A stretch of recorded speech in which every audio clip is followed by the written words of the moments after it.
He wanted to play football, but he wasn't a football type. You know, he was too tall. So we convinced him that he should play basketball. I didn't know anything about basketball at the time. You know, I was a complete novice. So we've had to cover some pretty wild stories here on Basketball Dive of NBA stars and their families. This one might, though, take the cake for being the craziest one yet, and I swear I'm not just saying that for the content. It is pretty wild. One thing I'll say to start things off is sometimes all it takes is one person to completely change your life. Sometimes that can be for the better, other times it can be for the worst. And one person who knows the worst side of that equation, probably better than most, is Kareem Abdul-Jabbar, NBA legend. Now, one man changed his life completely, for the worst, mostly. One of the things that happened was his parents were banned from his own wedding by Kareem himself because of this one person. So if that doesn't kind of set up how wild this video is going to be, I don't know what will. So make sure to strap on in, folks. You're in for a treat. This is Jesse with Basketball Dive, and this is the unexpected story of Kareem Abdul-Jabbar's family. Kareem Abdul-Jabbar wasn't actually his birth name. He was born Ferdinand Louis Alcindor Jr. on April 16, 1947 in New York City to Ferdinand Louis Alcindor Sr. and Cora Lillian. Both parents that cared about me and nurtured and supported me. Ferdinand Louis Alcindor Sr. was born on October 9, 1919 in Brooklyn, Kings County, New York. Being the elder brother of 4 children, he had to raise his siblings and be the man of his household early on in life after losing his father at the age of 9. He worked as an iceman, which is basically a guy who delivers ice blocks, until he joined the army in 1941, and after World War II, he left the service to settle down with his wife, Cora Lillian. She was living in Harlem at the time, and Alcindor joined her in an 8-bedroom house rented by 6 other tenants. She had rented 2 rooms with the couple sharing one while they gave out one to their son when he was ready to have one. But then Alcindor and his family moved to Manhattan in 1950 to stay in the Dyckman Street projects. He was a man that ruled sternly, but with love. He was 200 pounds and stood about 6'3". They called him Big Al in the neighborhood, and everyone was afraid of him even though he wasn't actually violent. He didn't say a lot of words, but read many books, a habit Kareem also developed himself. You are a person of the book. Where did that come from? From my dad. My dad was an avid reader. Alcindor Sr. didn't show a lot of emotions, but displayed his love for his kid and life through other means. Instead of talking as much as was expected, he made music. He was a jazz musician and knew jazz icons like Art Blakey, who Kareem got to see as a kid. The first time Kareem went to a jazz club, he met Blakey, who was astounded by how tall the young Kareem he met as a child had now grown. Alcindor Sr. actually attended the Juilliard School of Music, where he studied and received a degree in musicology after 5 years. After which he specialized in the trombone and played alongside Yusef Lateef and the previously mentioned Art Blakey. But he couldn't make music full-time because of all the bills he had to pay, so he worked as a bill collector and a claims investigator for a retail furniture store. Then, a few years later, he worked as a corrections officer before moving on to be a police officer for the New York Transit Authority. But this work made it impossible for Kareem, who was still referred to as Alcindor Jr. at the time, to spend time with his dad properly.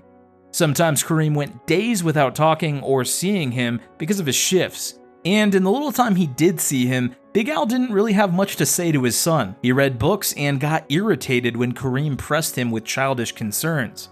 But as far as basketball was concerned, Big Al squeezed out time to show his kid quite a few lessons on the court. Kareem confirmed this in his book, Giant Steps. Quote, "In New York, my father had shown me how to get the ball up to the basket. This is how you protect the ball," he'd say, and elbow me in the face. End quote. His father also supported him when he converted to Islam from Catholicism and changed his name to Kareem Abdul-Jabbar, even though Cora herself was hesitant at first. It's a beautiful religion. He's still our son. I never ever wanted to insult my family, but I wanted to have an Islamic identity. And to show that he was truly behind his son's change of religion, Big Al introduced Kareem to his Muslim friend, Hamas Abdul Khalis, who used to be in his music circle back in the day. Hamas would teach Kareem about what the Black Nation of Islam was preaching versus Orthodox Islam. Nevertheless, this is a move Big Al will come to regret, as in the future, when Kareem married his first wife, His parents were banned by Hamas from attending the wedding because they were not Muslims. But it would also serve as a source of a massive rift between Kareem and his parents, who were banned from the wedding by Hamas because they were non-Muslims. That's who I was talking about in the intro of this video. Cora and her husband would remain estranged from their only son for years until someone other than Hamas came into Kareem's life and fixed the relationship between him and his parents. So, who was that? We'll talk about that later, but for now, after Kareem and his father patched things up, Big Al made a surprise appearance many years later when he rode with the Lakers team in their bus during the 1985 NBA Finals.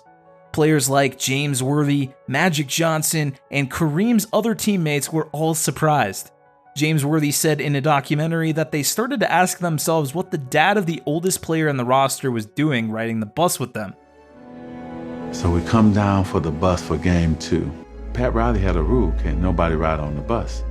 And so I look out the window and he's running towards the bus. His father is coming with him. Mr. Alcindor gets on. Okay, maybe they just came on to say hi to him, you know. I still, to this day, don't know what that meant, but it gave us something. But that unexpected appearance alone motivated the team to eventual victory. It wasn't one of us.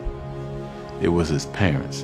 And that said a lot to me about Kareem and who he was and who he is as a man.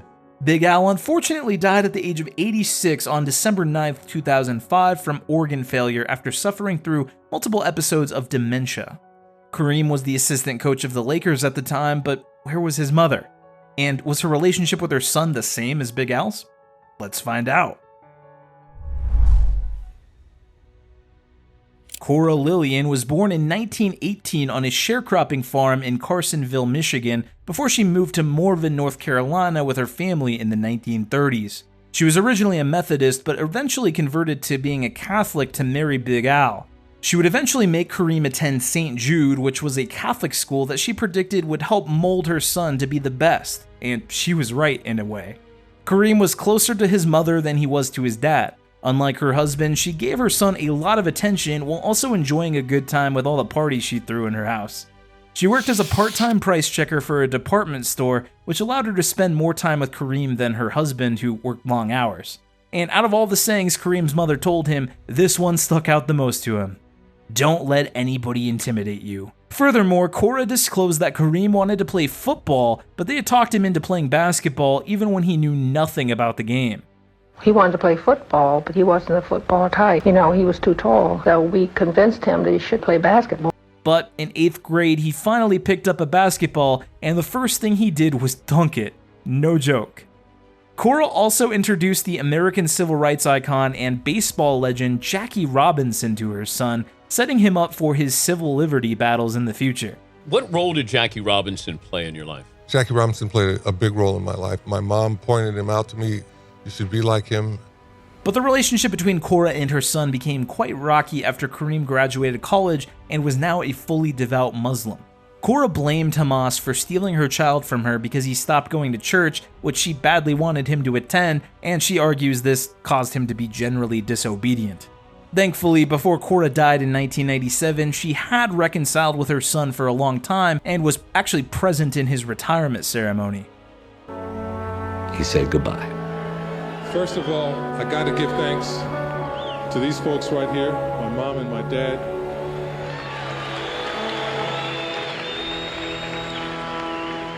But aside from Cora and Alcindor Sr., there was also one other person who was like a father to Kareem, a man named Wooden, or Coach Wooden.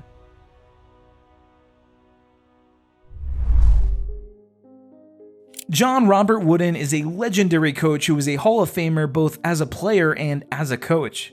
Sporting News actually named him the greatest coach of all time in 2009, and he had finished his UCLA coaching career with an impressive 80% winning percentage. He was a devout Christian who loved basketball, but believed there was more to life than just hooping. He took his mindset to the court also and impacted the same in his players, including Kareem. This photo between Coach Wooden and Kareem is from two different generations, one from 1969 and the other from 2007. Both photos are a perfect representation of how strong the bond between Kareem and Wooden had been. Wooden had impacted Kareem's life greatly beyond the basketball court and was like a father to the NBA legend. Geez, there's so many things that I learned from Coach Wooden that had nothing to do with sports. Coach Wooden really made us think about things beyond just playing basketball. He guided Kareem on how to hoop better, but he also taught him the intricacies of English, which the NBA star had studied in college. The fine points of the English language, whether to use colon or semicolon, In fact, Kareem admitted that he decided to go to UCLA because while other coaches in other schools cared about his basketball career, Wooden told him that there were no assurances of becoming an NBA star, but UCLA would provide him with everything that would make him successful in life. That being education, of course. Kareem talked about the first time they met, quote, "He gave me a long look through his nerdy black frame glasses. I'm impressed with your grades, Lewis," he finally said. Really? He wanted to talk about grades? He looked me straight in the eyes to make sure I knew he was serious. For most students, basketball is temporary, but knowledge is forever. Yes, sir, I said. You can only play basketball for so long, then you've got to go on with the rest of your life. End quote. So what do you think so far? Make sure to let us know what you think in the comments below, even if it's constructive criticism. We love to hear it. We always like to improve, so make sure to let us know how we can improve these videos going forward. Always happy and appreciative to read any comments you have for us. And if you like the video, make sure to like the video and subscribe for more content just like this. Now make sure to stick with us through this video though, because it's about to get even more interesting in my opinion. So while Wooden, who was like a father figure to Kareem, basically kind of served that purpose as a father, there were other people who served the purpose as sort of brothers for Kareem Abdul-Jabbar that you might not even think of. Some of those include NBA greats like Wilt Chamberlain. Others are boxing legend Muhammad Ali, and of course martial arts legend Bruce Lee. We're going to dive into that right now, folks.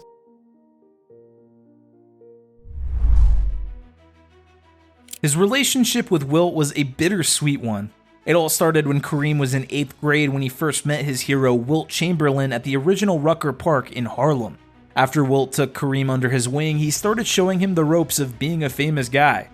They became so close that he would give his old clothes to the young Kareem, but Cora would throw them out because they were soaked with sweat from Wilt's hard partying. So I wanted to keep them, but he had partied in them and sweated through them and they didn't smell too good. My mom said, we can't keep these, and we had to throw them out. Kareem liked most of the things Wilt liked, and at some point the 15-year-old Kareem was in love with Wilt's girlfriend too. Denmark, that I was like in love with, but I'm 15 years old, I have zero chance. To some degree, Wilt became like the elder brother he never had because it wasn't just about basketball, but life off the court. However, their relationship went sour after Kareem joined the NBA and started to dominate the league. Wilt threw shade at Kareem, especially since the younger player broke his record as the highest point scorer of all time. Kareem also went on to achieve all he couldn't as a Laker, and this bred jealousy in Wilt, who had a penchant for speaking his mind even in the most insensitive of ways possible. Name my dog Kareem, but I spell it with a C because my dog has a heart. I think that really hurt Kareem. And even after he retired, Wilt continued to throw shade at his former prodigy. But Kareem wasn't silent to all of Wilt's criticisms. In fact, in his book Giant Steps, he completely bashed Wilt in a chapter he dedicated to him, which he called an open letter to Wilt Chamberlain. But while Wilt couldn't provide the perfect friendship for Kareem, Bruce Lee did to a great degree.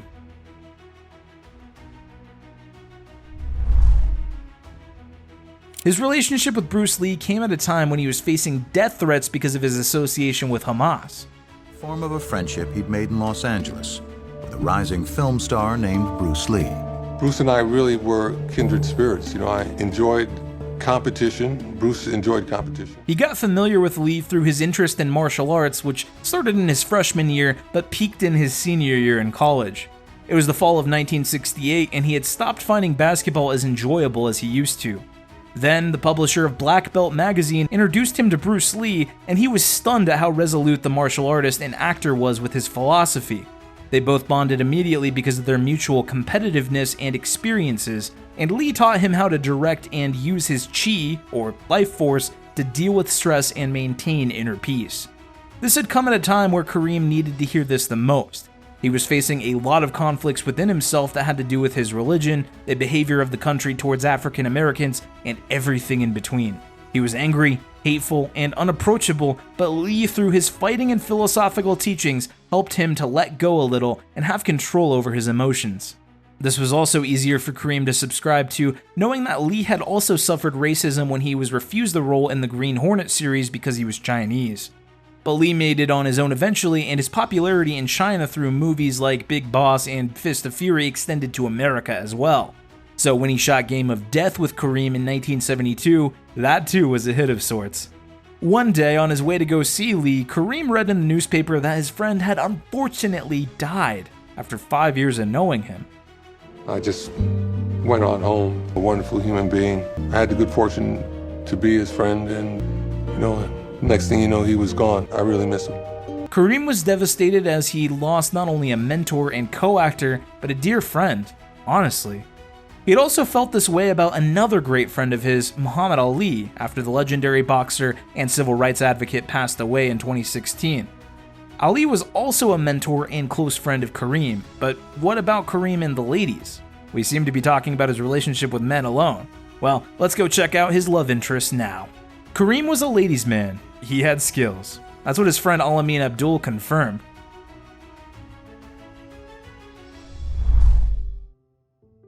Kareem was a ladies' man, yeah. He had skills. At some point, he knew he wanted to get married. When Kareem first met Habiba in his senior year of college, she went by the name of Janice Brown. They got to know each other and developed a fondness for one another. Janice agreed to become a Muslim, and Hamas named her Habiba, but there was a problem as Kareem had started an intimate relationship with another woman on the side. Kareem never disclosed the real name of this woman in his book Giant Steps, he just called her Bernaf Shad. Nevertheless, he said she had agreed to become Muslim too and moved to Washington, D.C. to stay under the tutelage of Hamas, just like Habiba had done. Since Hamas broke away from the Nation of Islam, he set up his own Islamic group whose headquarters was a house in Washington, D.C. that Kareem paid for. In Kareem Abdul-Jabbar, Hamas had by far his most high-profile disciple, a follower who had the means to purchase a house in Washington, D.C. that would become the organization's headquarters. It was from there that Hamas guided and oversaw the lives of all his adherents, including the wedding of Kareem and a young woman he'd met in Los Angeles, Janice Brown, who'd also taken on a new name, Habiba, after converting. This would be where the ladies were educated in Islamic ways.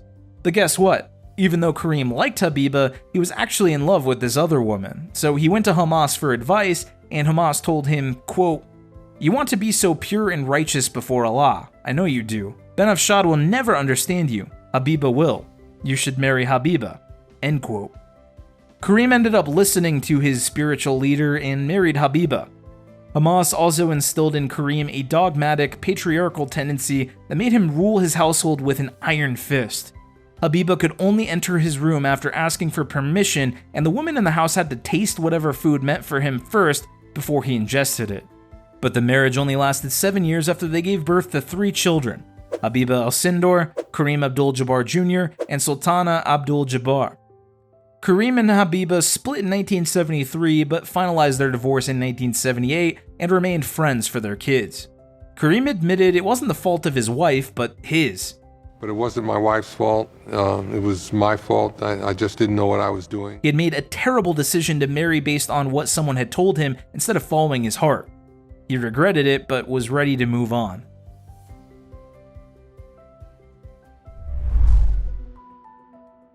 He found love again some years later in 1977 when he met Cheryl, a Buddhist who didn't take an interest in him at first. He'd first introduced himself to Cheryl Pistono on an escalator in Los Angeles, but she didn't reciprocate his interest until he took her to watch him play in a celebrity game at Dodger Stadium. He's not really doing this, because everyone stopped watching the game down there as he walked up to me and took my hand and walked me out of the stadium. And at that moment, I fell. But one day, Kareem took a rose from his garden and handed it to her. She was quoted as saying about that time, quote, "I had no interest in him because I never liked the people who were into the sports mentality, and despite everything else, he obviously was. He expected me to fall all over him. Women always had, but one day he brought me a rose from his garden. He was serious as hell, I thought. Oh, I've got to get this person a laugh. All I could think of was to not hurt him." End quote. Now, do you remember I asked who repaired the divide between Kareem and his parents? Well, that person is Cheryl Pistono.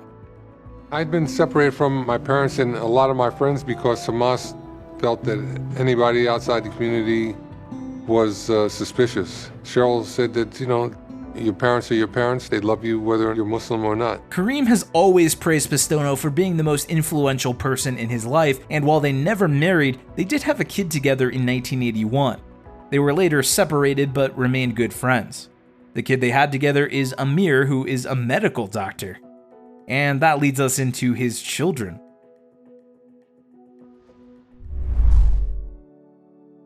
The children of Kareem are mostly away from the limelight because they are busy with their private lives and businesses. The only child Kareem has with Pistono, Dr. Kareem Abdul-Jabbar, is working as an orthopedic surgeon in Sweden after acquiring his MD in 2012 from the University of San Francisco. You saw a love. I gave birth to him, so I know he's mine.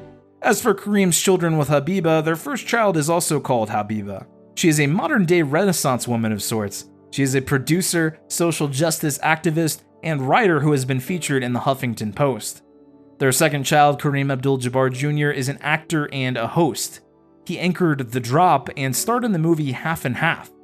He said in an interview that he once felt like his father was an uncle who did more of a provisional duty than being a father because he wasn't always around, especially after his parents separated. No, he's my father, but he felt more kind of like my uncle. I didn't have nearly enough with them that I should have. That's something that you regret. Kareem said he regretted not being there as a father, and they have patched things up since. They also have 2 more kids together, a daughter, Sultana Al-Sindor, who leads a private life, and Adam Abdul-Jabbar, who is not so private. He was in the news recently in 2021 after he was sentenced to jail for stabbing his neighbor. Well, you made it to the end. That was the wild ride front to back of Kareem Abdul-Jabbar's family, and we thank you so much for watching the entire video. Wanted to thank everyone who's been subscribed to us this last year. We've done a lot of different things, and you've stuck with us and given us some great feedback. And I want to thank everyone who will subscribe from this point on as well. Make sure to hit that subscribe button if you do want to stick with us. We got some epic basketball content coming your way. We're going to change things up. We're going to grow and improve with your feedback. Really appreciate it. Love you guys. Thanks so much again for watching the video. Have a great one. Take care. And if you want to watch something else on our channel, I can recommend our Magic Johnson video. Kareem's kids are kind of interesting. Magic's kids are kind of interesting. That's my logic. Go watch that video. Go watch any other video of ours. In the meantime, though, take care. Bye.